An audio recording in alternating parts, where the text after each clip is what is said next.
dari mahasiswa D3 Gizi Poltekkes Kemenkes Pangkal Pinang.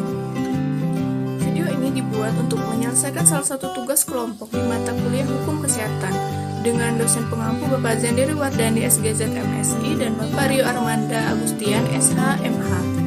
Kami dari kelompok 5 terdiri dari 5 orang, yaitu saya sendiri, Listi Rauna Putri, Lima Susanti, Indah Puspitasari, Melda Utami, dan Syarifah Anjuli.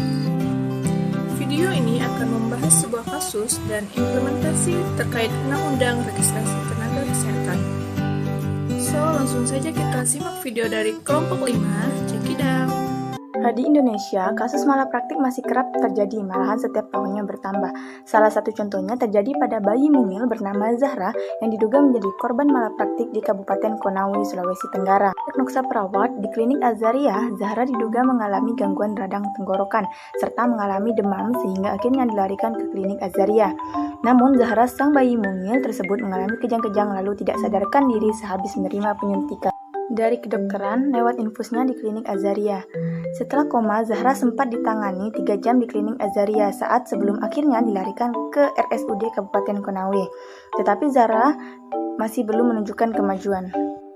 Dia masih dalam kondisi koma dengan beberapa perlengkapan kedokteran yang melekat di badannya.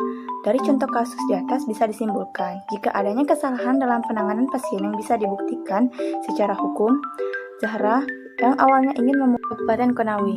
Perihal tersebut jelas merugikan pasien dan keluarganya, baik dari segi kesehatan yang justru menurun, serta dari segi finansial. Kasus tersebut diperkuat dengan implementasi Peraturan Menteri Kesehatan Republik Indonesia Nomor 83 Tahun 2019 tentang Registrasi Tenaga Kesehatan. Pada syarat tersebut, tiap tenaga kesehatan diharuskan untuk mempunyai surat tanda registrasi yang dikeluarkan oleh Menteri Kesehatan dalam mengabdikan diri di kesehatan. Registrasi merupakan pencatatan formal terhadap tenaga kesehatan yang sudah mempunyai sertifikat kompetisi serta sudah memiliki kualifikasi tertentu yang lain dan diakui secara hukum untuk melaksanakan praktik serta atau maupun pekerjaan keprofesiannya.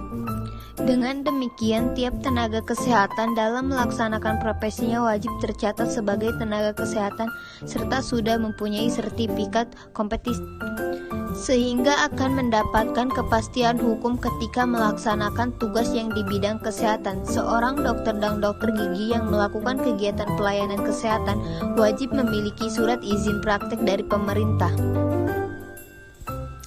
Sesuai dengan peraturan yang berlaku dalam melakukan pelayanan kesehatan harus sesuai dengan kompetensi dokter. Apabila dalam memberikan pelayanan kesehatan menyimpang dari peraturan yang telah ditentukan, maka akan mendapatkan sanksi sesuai dengan peraturan perundang-undangan yang berlaku. Konsekuensi dokter atau dokter gigi yang dengan sengaja melakukan praktik kedokteran tanpa memiliki surat izin praktik sebagaimana dimaksud dalam alinea di atas pidana dengan pidana penjara paling lama 3 tahun atau denda paling banyak 100 juta rupiah. Pemerintah daerah atau Dinas Kesehatan Kabupaten Pasuruan dapat memberikan sanksi yaitu memberi rekomendasi cabut surat izin atau STR bagi dokter praktik tanpa memiliki surat izin praktik. Kepala Dinas Kesehatan Provinsi Jawa Timur dan Majelis Kehormatan Disiplin Kedokteran Indonesia atau MKDKI. Selain sanksi di atas, Dinas Kesehatan Kabupaten Pasuruan dapat mencabut izin fasilitas pelayanan kesehatan baik sementara ataupun selamanya bagi dokter yang praktik tidak memiliki surat izin.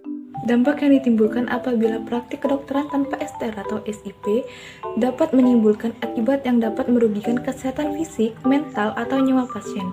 Maka terjadilah malapraktik dalam kedokteran. Walaupun praktik kedokteran tersebut tidak bertentangan dengan standar profesi dan prosedur dilakukan atas informed consent. Informed consent adalah suatu izin atau pernyataan setuju dari pasien yang diberikan sebagai suatu izin atau pernyataan setuju dari pasien yang diberikan secara bebas, sadar, dan rasional. Setelah ia mendapatkan informasi yang dipahaminya dari dokter tentang penyakitnya tersebut. Dokter yang melakukan praktik tanpa izin ini langsung ditangani oleh pihak Dinas Kesehatan dan Organisasi Profesi IDI karena pada kasus yang hanya termasuk malpraktek etik, maka dokter tidak akan ditangani oleh pengadilan, melainkan cukup oleh MKEK atau Majelis Kehormatan Etik Kedokteran, di mana jika MK lah yang akan memberikannya sanksi, di mana jika MKEK tidak dapat menanggulangi kasus ini, akan diteruskan ke P3EK atau Panitia Pertimbangan dan Pembinaan Etik Kedokteran. Polisi dalam hal ini membantu melakukan mediasi terhadap dokter-dokter yang terjerat tindak pidana tersebut, serta melakukan koordinasi dan kerjasama dengan Dinas Kesehatan dalam hal peraturan, pemberian izin, dan kompetensi. Tindak pidana praktik kedokteran tanpa surat izin praktik atau SIP pada dasarnya bermula dari pelanggaran hukum administrasi kedokteran. Pelanggaran hukum administrasi kedokteran yang diberi ancaman pidana. Jadi, sifat melawan hukum perbuatan dalam tindak pidana tersebut terletak pada pelanggaran hukum administrasi. Demikian video pembahasan kasus dari kelompok 5, kurang lebihnya mohon maaf dan semoga bermanfaat. Terima kasih. Saya Listi Rauna Putri undur diri. Wabillahi taufik wal hidayah. Wassalamualaikum warahmatullahi wabarakatuh.